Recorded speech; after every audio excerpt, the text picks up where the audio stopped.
Сәлеметсіздер ме? Здравствуйте, hello. Мен Қарағанды облысы Балқаш қаласы жалпы білім беретін 9 мектебінің 8 сынып оқушысы Өмірсер Зейнеп мұғалім мамандығын таңдаймын. Мұғалім мектептің жүрегі демекші, мұғалім немесе оқытушы болашақ ұрпақтарды қоғамдық өмірге тез әрі жеңіл қосылу себебінен әлемдегі ең кең тараған мамандықтардың бірі болып келеді. Мұғалім бізді кішкентай кезімізден бастап білім нәрімен сусындататын аяулы жандар. Неліктен мұғалім мамандығы? Біріншіден, балалармен жақсы тіл табысамын.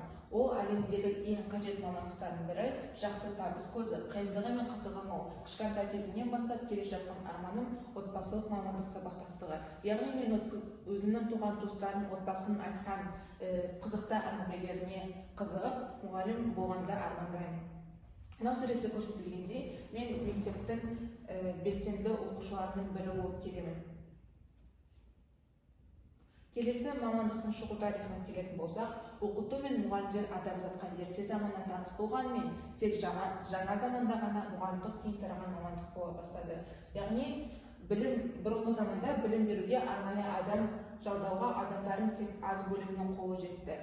Яғни, қазіргі таңда біз әр кішкентай бала өзінің білім алуға, жоғары білім оқу орнына түсуге үлкен мүмкіндігі бар. Ал бұрынғы заманда ондай мүмкіндік бәрінде болмаған екен.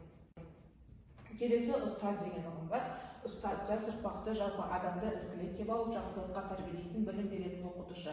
Жалпы ұстаз тәрбиелеуші ұғымы діни ілімнен бастау алған екен.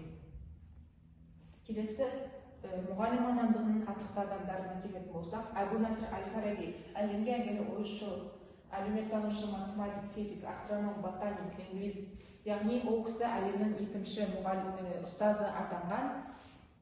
Әлемнің бірінші ұстазы Аристотельден кейін.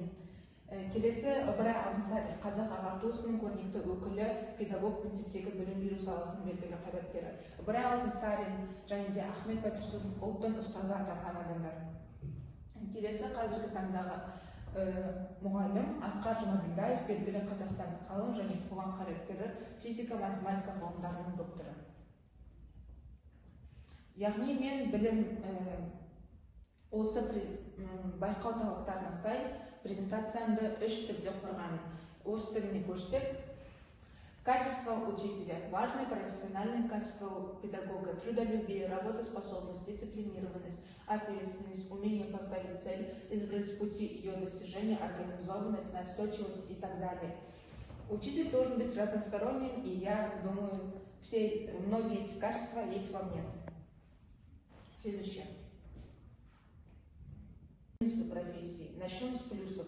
Передача знаний детям, уважение учеников, значимость профессии, удобный график работы, продолжительный отпуск, каникулы, официальное трудоустройство, свобода действий, наличие собственного кабинета и так далее. Плюсов очень много. Теперь переходим к минусам.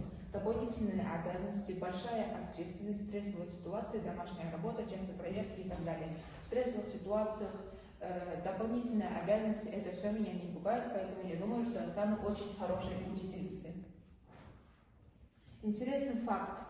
Мировые опросы показывают, что учителя уступают только военным, врачам в рейтинге профессий, от которых зависит благосостояние общества. Мы бы подняли этот пункт еще выше, ведь от учителей зависит настоящее будущее каждого ребенка. На этом фото мы можем видеть пожарных, военных, полицейских и докторов. Они все когда-то отучились у учителя, и учитель это очень важная профессия. In English, educational institutions. There are many educational institutions in Kazakhstan where you can study to be a teacher. More than 100 colleges and universities are waiting for future teachers every year.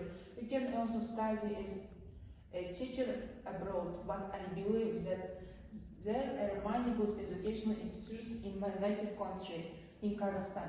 My niece and my family studied in Kazakhstan. For example, Eurasian National University, Nazarbayev University, etc. The profession of a teacher at all times is one of the most important professions in society, because the future of our children and our future depends on its efforts. A teacher is a person who is needed by everyone.